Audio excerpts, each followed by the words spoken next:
Inside the Birds is back. What's going on, everybody? It is Adam Caplan and Geoff Mosher, and there's just so much to talk about. The Eagles coaching staff, the search goes on.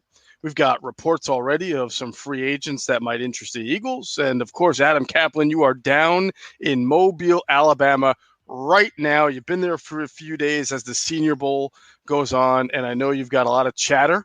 So we'll get to it. The big thing, Adam, that everybody asks us, and they see the report that Mike Kafka is going to stay with the Chiefs and Graham Harrell is going to stay with USC, and we know about James Urban staying with Baltimore, and so there's panic. I'm sure you can sense it.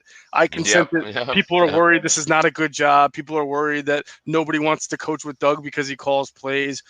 You've been down in Mobile. You've had your ear to NFL sources all last few days. What do you hear the most about this job and what's going on? All right, I got to clear some stuff up. This is stuff that I know there are a lot of narratives out there, so let's just clear up. And I get why people are a little bit disappointed that it's taken this long, and it may take longer. So here's really what's happening. So when the Eagles set out in the search, they want to do a thorough search. Last year's Doug Peterson decided he's going to promote from within. Obviously, that didn't work out very well. It was so quick. It was like basically within 24 hours he made a decision, and that's great. If you feel like guys are ready to go from your coaching staff and they're loyal to you, you want to give them a chance. Those were obviously it didn't work out. Doug's evaluation, as we mentioned previously, just didn't work out. So what Jeffrey Lurie's done here, and his involvement is pretty much this: he wants a thorough search. He wants them, whatever the number of coaches, it could be 4 OC candidates, it could be 6, whatever the number is. They were not going to just rush this thing, and that's fine. That's admirable. Here's the problem with it. The problem is this. Like I'm going to bring up James Urban. Okay, here's what I'm told on Urban. And by the way, no one's been offered the job. Okay, when guys are saying, you know what, hey, I'm just not going to. I'm going to pull my name out. It's because they're not going to make a decision within a day or so. It's going to take them some time. And if you're John Harbaugh, Geoff, you're not going to give the Eagles 3 weeks to make a decision. Because think about it. Let's say they offered James Urban the job 2.5 weeks after they interviewed him. Well, if you get to February, you got to get a coach. It's not fair to John Harbaugh. Right. So that's really what's happened here. They're doing such a thorough search that, and a longer one, unfortunately, that they didn't. It's one thing if they fire these coaches and they had 10 names they want to interview within 2 days. They were going to interview them all at the complex. By the way, correction, I was wrong. Roseman and Peterson were back in Philly. So they didn't come here. They're doing the interviews back in Philly. But to move this forward, so the longer you wait, the more the teams, the more the coaches are from the teams that they work for. They're like, guys, either blank or get off the pot, or you leaving or you're going. Right. And because the Eagles are not offering anyone jobs, they're going through interviews. I think there's pressure on these coaches to stay, and that's based on multiple conversations I've had here in Mobile. That's basically everyone seems to agree on that, and I think it's right based on what I've been told. So I get where the Eagles are at. I get where the coaching agents are at. I get where the teams are at. I get where the coaches are. I get where people around the league are. Who I've asked, they all seem to agree that it's basically a time issue, and it's not really fair to the teams that have these coaches. The head coaches are not going to wait 3 weeks for the Eagles to make a decision. Does that lead you to believe that the next Eagles offensive coordinator then isn't working for another team right now? Because you're going to face that same situation? Or is that coach maybe not as important to that team staff as, say, a quarterbacks coach like Urban or an assistant offensive coordinator or someone like that? Okay, so Mike McDaniel, right, who's an assistant, he's a run game coordinator who, by the way, does have – I know that's out there. People are saying, well, why would the Eagles be interested in him? Because he's a run game coordinator. By the way, he has extensive experience in the pass game. I've checked because I thought it was a great there's some good comments on him. I'm like, all right, let me check. And I checked with my 49ers people. He's versed in both the run and the pass game. It's not an issue at all. But that would be a guy that if the Eagles are going to look at someone who's on a staff, he would be one of them. Clearly, Kafka's hands off. There's as I first reported for us, Geoff, Reed's not going to let him interview after the Super Bowl because he's too valuable. Right. He's the future offensive coordinator, and when and if I think it's more when, not if, when Eric Bieniemy becomes a head coach, and I just think when you look at the value that Mike Kafka has for Andy Reid, it's way more detailed. I didn't really realize this until I started asking. He's really not only is he their pass game coordinator, he's their best strategic planner in terms of pass concepts. Mm-hmm. And he's not letting him go. I mean, I don't know what else to tell you. There's, as Mike, our friend Mike Garofalo reported, there's really no reason for the Eagles to request, because they're going to get blocked. And they know this because they know. However they talk to him, they know. That's the way it goes. Right, and I'm not even sure, and sort of speculation, sort of ear to the situation, that he'd even want to. I think he's in a great situation there with Andy, Mike Kafka, to that he knows that the best way for him to a head coaching job is through that pipeline. So let me ask you this. Sure. I think the question that I don't hear asked enough, instead we hear panic, instead we hear, oh my God, nobody wants a job. The question is, what are the Eagles looking for? Because they've cast a fairly wide net here. As you're mentioning, they're taking their time. They've interviewed some of the old, they had in mind a veteran guy like a Kevin O'Connell. I mean, we've heard Jim Caldwell. They've also had younger guys like Graham Harrell. O'Connell's young, by the way. Yeah, that's true. I should say he's young. But what I meant was he's been an offensive coordinator in the past, so he has that experience. But then they're also looking at a guy like Graham Harrell, who was literally coaching at North Texas 2 years ago. So what is it that you think that they have in mind when they're looking for this coach? Okay, they want a strategic. Okay, here are my notes. I've asked a lot of people. I've talked. It's unbelievable, Geoff. You know, because you've been in the Senior Bowl. This is my 19th Senior Bowl, so I have a routine. I talk to coaches, executives, general managers, college coaches. So I have so many opinions. So here, talking to guys who work with Doug Peterson in Kansas City and Philadelphia, guys who have never worked with him, who are very friendly with him. Here are the terms that have been used: strategic planner, master of matchups, understanding numbers and what they mean, understanding, like, for instance, when analytics come into place. Let's say they're playing a cover 3 team where the left corner is giving up over 4 games 500 yards. We're just going to throw a number out there. Can you strategically plan to go against that corner? Do you know how to do that? If you don't, you will not get the job. That's just based on what they see on tape, but also other things that they know, maybe miles per hour and things like that the corner may run or anything like that. Well, anything that has to do with numbers that are real that all 22 could show, that's very, very important. And Doug can't get away with just promoting from within with guys who just don't get it, who are just not up to that speed. Although I think the growth situation, Mike Groh should have been back. I mean, that was whatever. Mike Groh should have stayed. Mike. We've talked about that. Well, let's talk about that because I think that's important. Okay. I think you and I have both said everybody can relax. This is not the world's worst thing that they're going through candidates. But one thing I think is fair, if you're going to point some finger at the organization, it's that they've won a Super Bowl and made the playoffs. So they've been in the playoffs 3 of Doug Peterson's 4 years. They've had a winning record in the playoffs. They've done fairly well when you compare them to almost every single NFL organization. And yet, this is the 4th year in a row that at least one coach is going to be replaced. And it happens to be that 3 coaches are going to be replaced and one other one has to be filled because a guy left. When you see that kind of firing, and always kind of scapegoating or fall guying, whatever you want to call it, that's how it looks from the outside. It does seem like you wouldn't see this from an organization that has a history of winning like the Eagles do. And I think that sends a message to the fans that something's wrong with, even if there's not, it just doesn't look right. The optics aren't great, but I'll defend them in one way. If you want to be great, you never settle. I don't have a problem with that, but there's nothing to suggest that Mike Groh couldn't do the job. I don't quite understand. Look, the receivers coach obviously had to go. I mean, there's no way to defend it. It just it didn't work out. It didn't work out. But with the offensive coordinator, and I mentioned this in our show before, and I'd love to get an answer, and I haven't gotten it yet.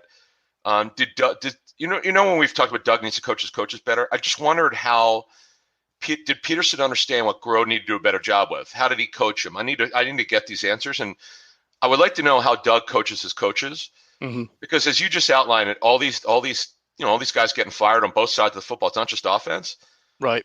what is why isn't Peterson why does it take outside sources, the owner, other people to suggest guys should be fired? It should never get to that. It should get to the head coach. It needs to understand when he's watching tape, why isn't the D-line coach moving guys around? Okay. You talk, that kind of, when we'll get to the D-line stuff soon. Right. That's what Doug's got to do a better job with. I just think that Doug lets this stuff fester. He just doesn't understand. This is the 25% of his coaching that is simply not good enough. The other 75 is phenomenal. Like, he's great at everything else. Right. But they're not going to be a multiple Super Bowl winner until he sees stuff that he's not seeing. Because Andy Reid, by the way, was great at it. Doug's just not as good as Andy was in that area. Right. It's a real dichotomy that I think hurts this organization a little bit, is that you have a head coach who most people who are close to him, who I talk to, tell me he's extraordinarily loyal to his staff and his assistants.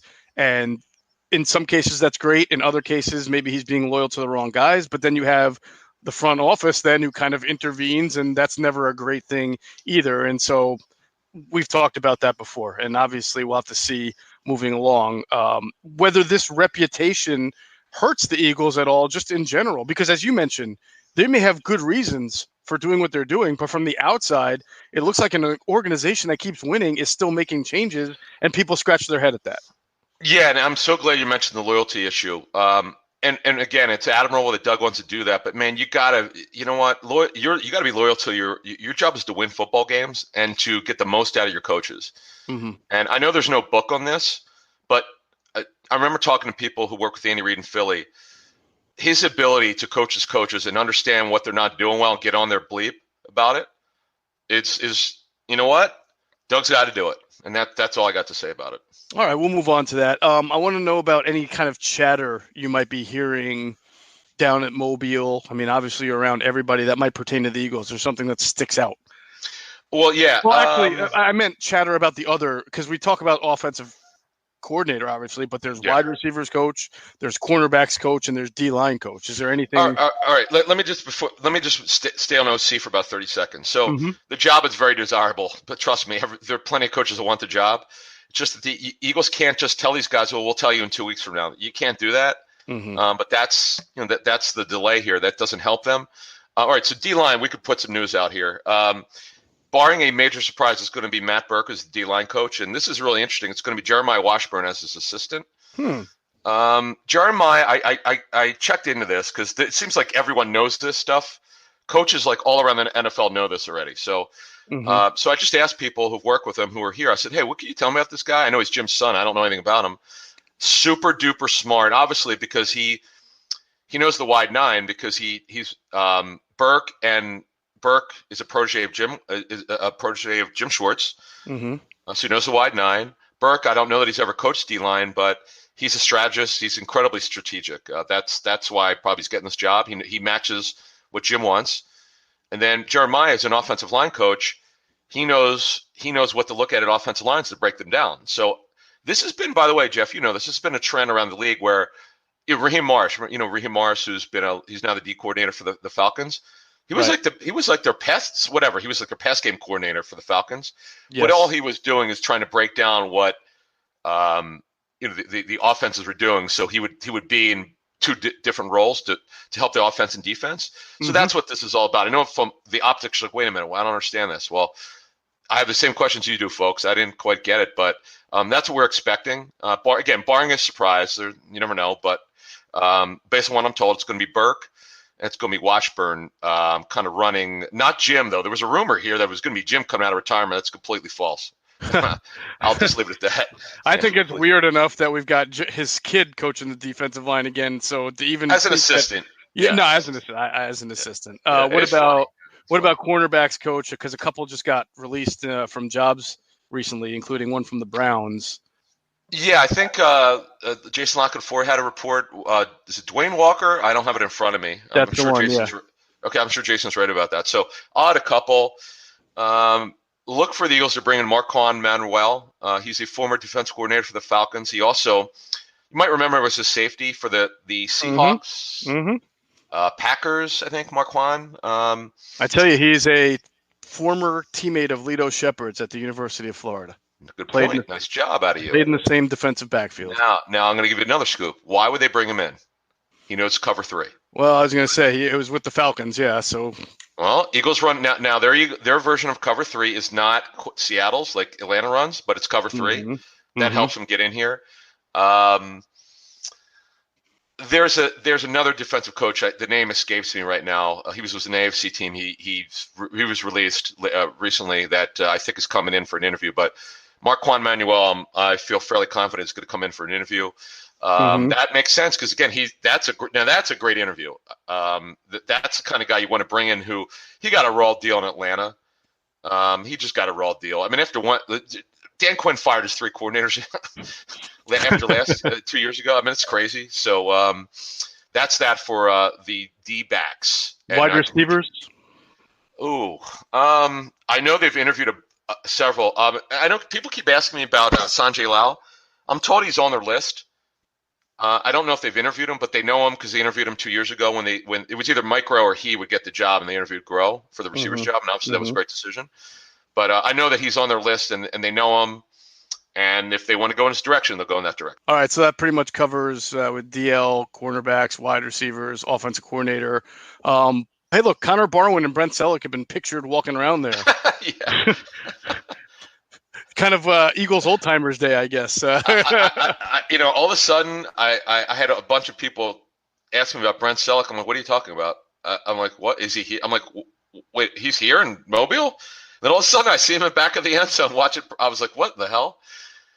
So Connor, we know Connor, is obviously has a job with the Eagles. He's going to be heavily involved in sort of wearing a couple different hats in terms of evaluation, pro and college, figuring out how they're going to use him over time. That's fine. He's been with them for a couple months. Brent, look, you and I know that Brent has a real estate company. Yeah. Heck, you could see him on 95 South. What the hell is he doing on that billboard? It's a really big picture. Yeah, right. So he's not going to leave his business. I just think he wants to see what it's all about. Unless I'm wrong about this, I think he's just here to check it out, and they got him a credential, and he's just checking out the scouting part of it. I don't see anything permanent like Connor's got. You never say never, as we learn, but no, I don't see him being part of their scouting staff in the future. I don't see how he could do it and unless he's willing to get rid of his real estate company, and I don't see that happening. Right. All right. So Barwin definitely in. He's the assistant to the GM. Brent Selleck just kind of putting his toe in the water, seeing what it's like. Yeah. The Eagles front office is there. You said Howie and Doug Peterson are not. They're doing interviews back at the ranch. This is really Andy Weidel. If you think about it, it's his first Senior Bowl and offseason with control over the Eagles personnel department that Joe Douglas once had. Yeah, good point. Yeah. I don't know Andy. I know just his background from being from Baltimore. This is going to be interesting to see. One thing that you and I are probably going to keep an eye on, obviously our listeners will as well. How much of a say will Andy have? And Joe had a lot of say, obviously, because Joe ran the draft. And I know Tom Donahoe's still very involved. He's been a voice of reason for Roseman. Apparently, he is beloved by everyone, not just Howie. I mean, everybody loves Tom. Tom's the godfather of their personnel staff. What a great hire by Roseman. That was a home run. We have to learn over a series of months, Geoff, and obviously weeks, about how this is going to work out for Andy in terms of how you going to give him the voice that he needs. I would assume he would, but until you get there, you don't know. And Joe had built up so much bank since 2017 before he left. And I get it takes time for people to learn each other. So this is something that I'm going to keep an eye on about how they work together and how much Howie's going to be willing to listen, because Howie has personnel control. Right. No, they've worked together for 3 years, but as you just said, this is the first time that Douglas is not there. So it's Howie and Andy working very closely together. I'm very curious to see how this is going to work out. Yeah, I think you bring up an interesting thing, right? You have a new relationship here with Andy and his role. You mentioned Howie. How much does he respect Andy's opinion? He obviously promoted him to that role, but we also know that Andrew Berry, for the moment, is right now still in the scouting department, still has a high title. I always look at the Eagles front office, and if you go to their website and look, the first thing you'll notice is they got a lot of names there. So I've always been told, kind of among league circles, rumblings is why do they have so many people? It may be dangerous to have a situation where you have a lot of chefs, so to speak, too many chefs in the brew. And I'm not saying that that is an issue, but it's something I feel because of this organization's past history of discord tournament, whatever you want to say, up at the top. It's always something, as you're saying, that's worth watching and seeing how it all unfolds. Yeah, so over a series of years, you're right. They're in terms of, when you mentioned Andrew Berry. Andrew Berry's sort of, he reports to Howie, and he does.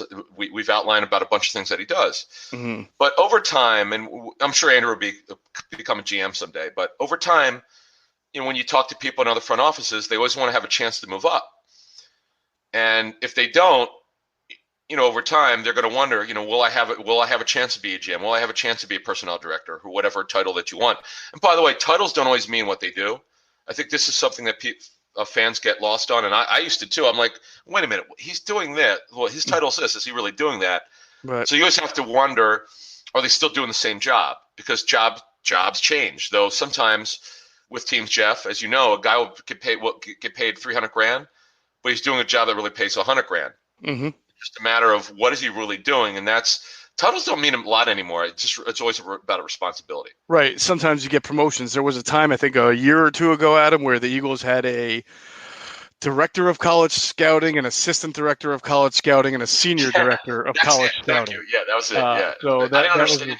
Yeah, because you got to promote guys and you want to make them, but it does, in fairness, it does create this, whose voice is the loudest when it comes down to one single player. So that's something we'll talk about and keep our eye on.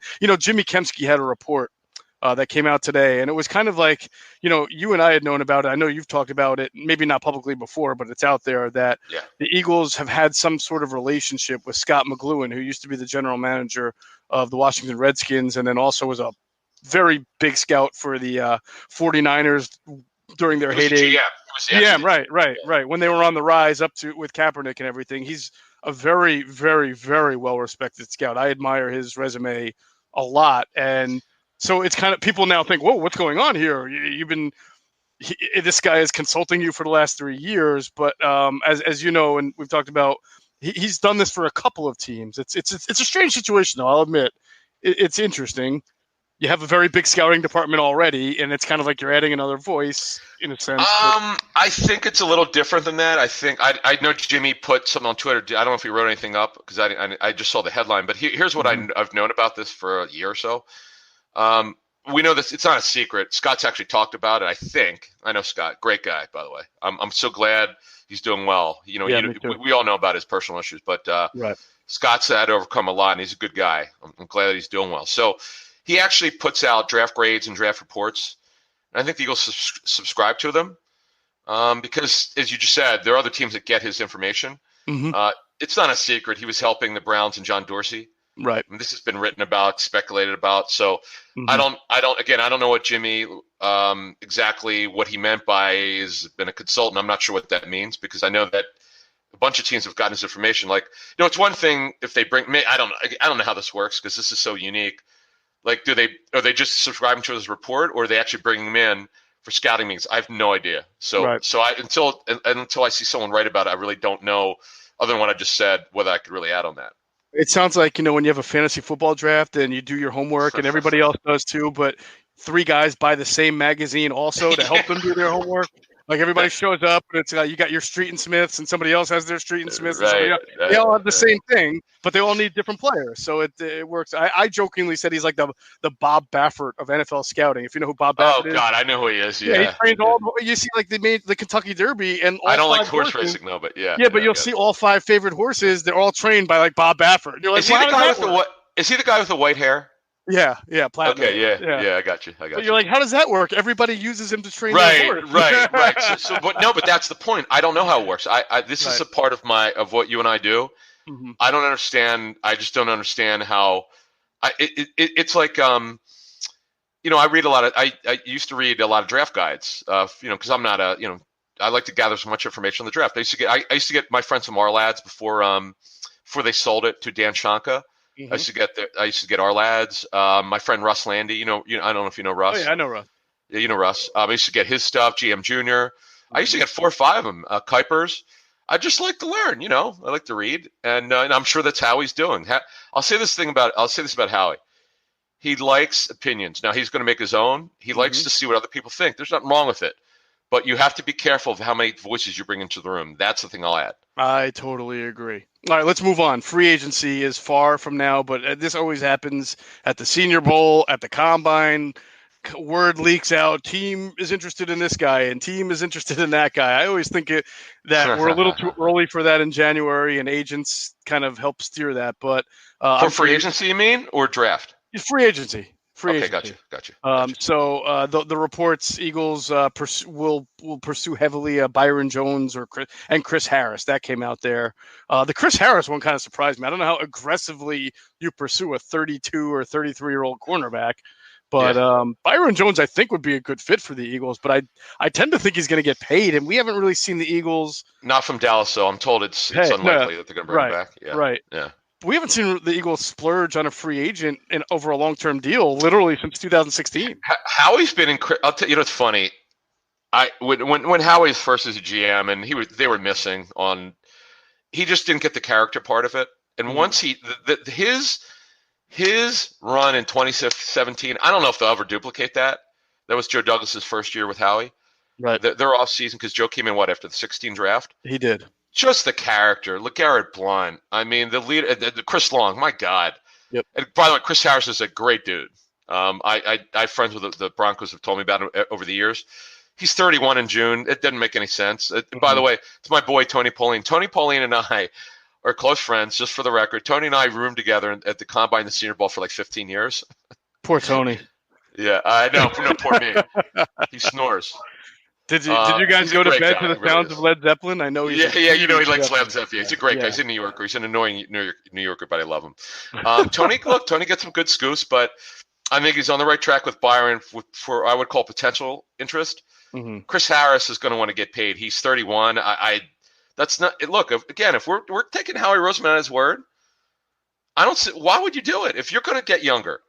If it's behind you that you're just going to build for the future and build this thing up to have sustainable success, why would you bring in a 31-year corner who's doesn't have great size? Slot corner, especially, right? I mean, Avonte Maddox seemingly has that spot locked down, and now you're going to want to move Avonte. So we'll see. But I looked at both reports and I said, I think stylistically, sure, but age-wise for one, and then the money that I think Byron's going to get in free agency is going to be pretty good. And again, Howie has not spent on a long-term free agent since Brandon Brooks and Rodney McLeod in 2016. Can you name another? And two home runs, by the way. Two home runs. But he hasn't spent since. Can you name another? You're right. No, you're right. And this is.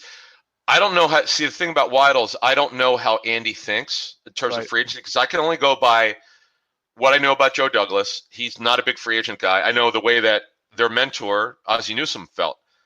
Didn't do a lot in free agency. It's all about the draft. So I cannot wait to see what they do together. We'll see. Yeah. But Byron Jones, by the way, here's a great thing about Byron. I met him at ESPN. Yeah, he's another great guy. People love him. Great dude. Really smart. He's from Connecticut. Good size, versatility, safety or corner. He's probably better as a man cover corner because he's extremely athletic. Mm-hmm. Smart. He had a significant hip injury, but he came back from it well. That one would make sense, but he's young too, but it's going to come down to money. You're right, Jeff. I don't know that they're going to spend that type of money. We'll see. We'll see. You know what his nickname is, right? I can't remember. What is it? The Senator. Senator. This one of my missing. Senator Byron Jones. No, he's from Connecticut. I don't know. They call him Senator. But he's known for being like a really nice guy and he's a great dude, and he comes, I think, from a military family. He's brought up really, really. He's just a great dude. Yeah, his representation, Jared Fox from Sports Star is a great guy, and he's it's funny. The agents, as you know, Jeff, you always know when teams bring certain players in, you kind of know by the agent whether the guy's a good character person. That's a good Byron point. Jones, a really good character person. Yeah, definitely. Any kind of Eagle free agent, we've got, we know Nelson Aguilar's not coming back, but still, Jalen Mills, Jordan Howard. Okay, yes. Okay, I know where you're going here. All right, I'm going to give you a couple opinions. Again, folks, I appreciate all the bloggers. By the way, I was one of the first bloggers on the internet, just for the record, 2000. For fanball.com. Fanball. Yeah. Right. Does that still exist? No. Well, it is as a fantasy site. The name was bought out after they folded. Oh, okay. So I was a news editor, and my thing is about getting the quotes right. So folks, please get this right. I'm not. This is an opinion. You'll know when I'm reporting. You heard my scoops on the coaches, but I'm just these are opinions. Geoff asked me a question. Here are my opinions on the free agent. Their own free agents. This is a total guess based on people I've just getting opinions on it. Right. My sense is my sense is with Peters, they're going to do what you suggested. Go with Dillard and wave goodbye to Peters. Again, it's not a report. It's an opinion. I don't know. It's too early. But I just think that they know Dillard's got to play. And I just think it's going to be that. I think it's going to be Dillard. Again, and my opinion could change when I actually get the real stuff. Mm-hmm. But I just think that and part of it's based on what Roseman said. Like, turn the page. You said it. Yeah. You're going to be held accountable for that by the fans and us, man. They got 10 picks, right? That's what Howie said. Right. Use them, and Dillard's a stud talent. I know he's got to get stronger. They've got a good strength and conditioning staff. Put him in there. Let him get stronger. He's their left tackle. Move on. All right. Who else? Who else we want to know about? We got Jalen Mills and Jordan Howard. Jordan Howard. Let's go to Jordan Howard. Okay. Jordan Howard. Here's what I think. I think they want him back, but here's the thing. In fact, I know they want him back because he's high character, got in good shape. Mm-hmm. Here's the thing, though, and I don't know the guy. Is he willing to take a reduced role? Miles Sanders, you called for this 3 months ago. Mosher waved that flag, the Penn State flag. He was right. Okay? This kid's a stud. He's got to be the guy. There's no debate. He is the guy. Okay? Sanders is the guy. So you tell me, Geoff, is Jordan Howard going to be willing to take, 6, 8 carries a game? Maybe 10 if they get a big lead. At this time, 3 or 4 months ago, Adam, I would have said the whole point was to make him have a decent year, let him go sign a big contract in free agency, and then you get a better chance to collect a comp pick. Well, he didn't have that kind of year. He was hurt. So I don't know that he's going to get anything more than a 1-year deal in free agency, which doesn't help you that much in the comp pick game. So I would say if he's willing to come back on that kind of role, I would see it as a benefit for the Eagles, as long as you mentioned, it's that kind of role, 6 to 8 carries, closer if you're up by whatever in the fourth quarter. But you're right, Miles is the man. And I wouldn't. And Boston Scott is a good guy to put in there. Change up, right? But they need size, and it worked. Boy, I'll tell you what, man. Jordan Howard looked great before he had the stinger. Yeah. No one, and by the way, no one is pointing the finger about him not coming back. Earlier, he had one of those lingering stingers. It's nobody's fault. He's a good dude, man. He's he got motivated after what happened in Chicago, where he wasn't in shape. I talked to the Bears about him. They loved him, but they just didn't think he fit. It's really funny. Though the Bears are more of an extreme spread. Obviously, the Eagles are more 12 personnel. But it's amazing how the guy leaves there and he becomes better. It's just funny how that works out. But other than that, I don't really have. It's so early. We're there. We're really early here, but those are my early opinions on some of their own free agents. All right, let's go to Ask ITB because we have a couple minutes and we want to get through these quickly. So again, we thank everybody for replying to hashtag Ask ITB. Good question here from Emerson at 18_EMGS. And you're there, Adam, so you can answer this best, although I've been to the Senior Bowl too. But they're looking for what goes on at the Senior Bowl. Now, you could probably do your own hour-long podcast on that. Give us a quick breakdown of what happens at the Senior Bowl. All right, Emerson, great question. And, it's changed for me. When I came here in 2002, I didn't know anything. My friend Tony Pauline dragged me here. Thank God he did. I listened to him. I didn't want to go. Who wants to go to Mobile, Alabama? But thank God I did. Changed my career. It's for me. It's all about intel and information. That's all. I cover 32 teams. I know Geoff and I have an expertise in the Eagles, and I get a ton of Eagles scoops here in intel. But I'm here to talk to general managers, scouts, coaching agents, any people work in the league office that I know who come here. I just want to see these people. That's what I do. Now, what does the league? What do teams do? There are no restrictions on interviewing players here, unlike the combine, which is completely different. You can interview for as long as you want. It's the craziest thing, Geoff. From walking in the lobby in the player hotel on the second floor, you'll see guys, you'll see play, or you could see. I remember seeing Jay Cutler when Jay Cutler was in the 06 or 07 draft. He was a Senior Bowl quarterback from Vanderbilt. He's getting interviewed right in front of me from a team. I was kind of laughing. I actually stood there. They didn't tell me to move. I was kind of listening in. I just wanted to see what it was like. Uh-huh. So it all goes around you. It's really cool. So they're gathering. They interview them long here. They ask them a series of questions. There's a questionnaire. The ones that are behind closed doors will be taped, and then they have three. They have practices Tuesday and Wednesday are the heavy practices. Thursdays like a Friday NFL practice. Mm-hmm. Friday's the walkthrough. Saturday's the game. No, the scouts leave Thursday morning. I'm leaving Thursday morning. I'll be flying back, I'm sure, with some Eagles people, as I usually do. And that's really what happens. That's Emerson, that's really what happens in Mobile. This is very important. Look, the Eagles have had mixed results in the Senior Bowl. We know Danny Watkins. I was there that year. I was blown away with what I saw, and unfortunately, they missed on the character. Mm-hmm. He didn't want to play football, but they've nailed a lot of Senior Bowl quarterbacks here. So a lot of Senior Bowl players. Connor Barwin, who I mentioned, they traded for him, but they've gotten a lot of Senior Bowl players out of here, and it's a great evaluation over 3 days because you're seeing the best of the senior class. And by the way, I talked to the 49ers about Deebo Samuel. They probably would not have drafted him in the second round had they not coached him here.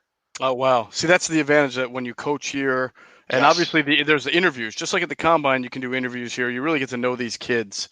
A lot of these guys are not first rounders. Of course, some will be, but, they're seniors. So, but Avonte Maddox is a guy who I think is a great example of a guy who really caught the Eagles' eye down there in Mobile at the Senior Bowl, and he's turned out to be a very, very good player for what he is. Yes. Yeah, by the way, it is Maddox. I did ask. So for the knuckleheads who kill me on Twitter about mispronouncing his name, thank you. You got me. I asked. So, oh, by the way, real quick.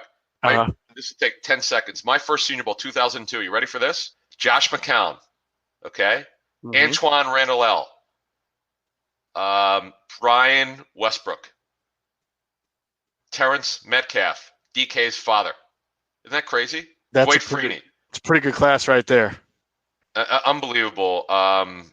And Anthony Weaver, who just got named, who's going to be named the Houston Texans defensive coordinator, who was a player here in 2002. But yeah, I just want to put those out there. I love coming here, man. Folks, you could come here. You could get in. People have asked me this real quick. You could come here. They'll let you into practice for free. You got to put on your bucket list because, Jeff, you and I know that our listeners love football. You got to come here. Mobile, Alabama. It's hotels you get for under $100. Stay at the Days Inn next to the Player Hotel. It's like $50 a night. I don't stay there anymore, but you could stay there. You got to come here, man. It's awesome. No doubt about it. All right, Adam, before we get out of here, I want a really quick pause just to get our sponsors' words in. Hey, it's Geoff Mosher. Adam Caplan and I love using Anchor for our Inside the Birds podcast every week. It's so user-friendly, anyone can create their own podcast, and you should too. Just download the Anchor app or go to anchor.fm to get started. Anchor gives you everything you need to start your own podcast from your phone or computer. Its creation tools allow you to record and edit your podcast for a professional sound, and Anchor will distribute your podcast for you to Apple, Spotify, Google Podcasts, and so many other platforms. It can be heard by everyone, just like Inside the Birds. You can also make money from your pod with no minimum listenership. What are you waiting for? Download the Anchor app or go to anchor.fm to create your podcast today. Hey, it's Geoff Mosher. Are you interested in money? Yep, I thought so. Well, on the Talk Money with Mesh Lakhani podcast, Mesh will follow paper trails, chat with experts, and break down complex ideas to bring clarity to the mystical financial phenomena and help listeners uncover the story behind their money.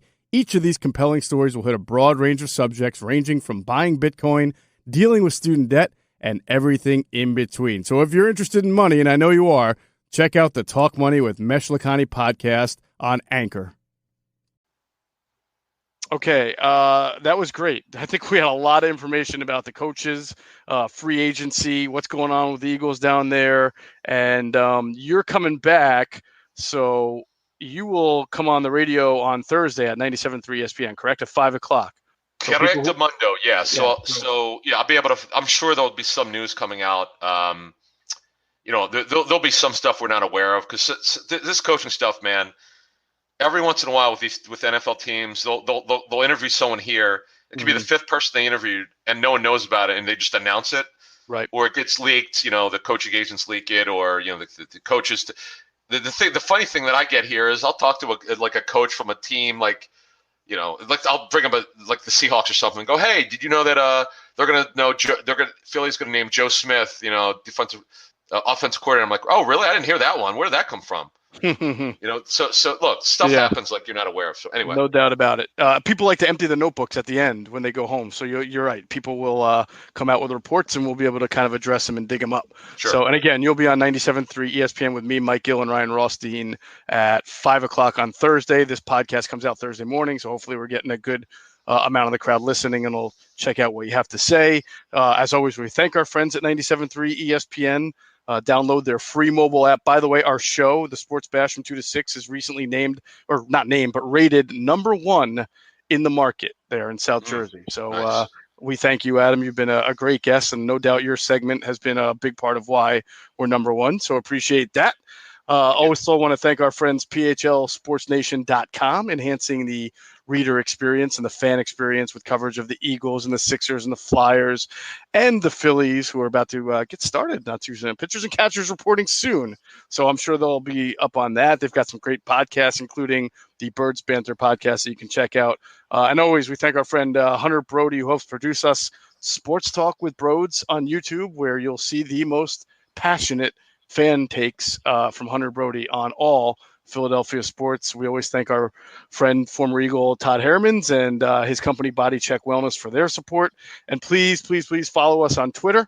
Please check out our Inside the Birds YouTube page. Become a subscriber. Our Twitter page is @InsideBirds. And please, we beg, it really helps us, and it helps us provide for you when you rate and review. Give us a 5-star rating, and please give us a positive review on your podcast platform, especially if you're an Apple user. It helps more than you believe, so please help us out. As always, we thank you for flying with us inside the bird. If you're listening to this, you obviously like podcasts, and you probably like music too. On Spotify, you can listen to all of that in one place for free. That's right, you don't need a premium account. On Spotify, you can follow your favorite podcast so you never miss an episode. You can download episodes to listen to offline wherever you are. You can easily share what you're listening to with your friends via Spotify's integrations with social media platforms like Instagram. Spotify has a huge catalog of podcasts on every topic, including the one you're listening to right now. Just search for Inside the Birds on the Spotify app or browse podcasts in the Your Library tab. And follow me, Geoff Mosher, so you never miss an episode of Inside the Birds. Spotify is the world's leading music streaming service, and now it can be your go-to for podcasts too.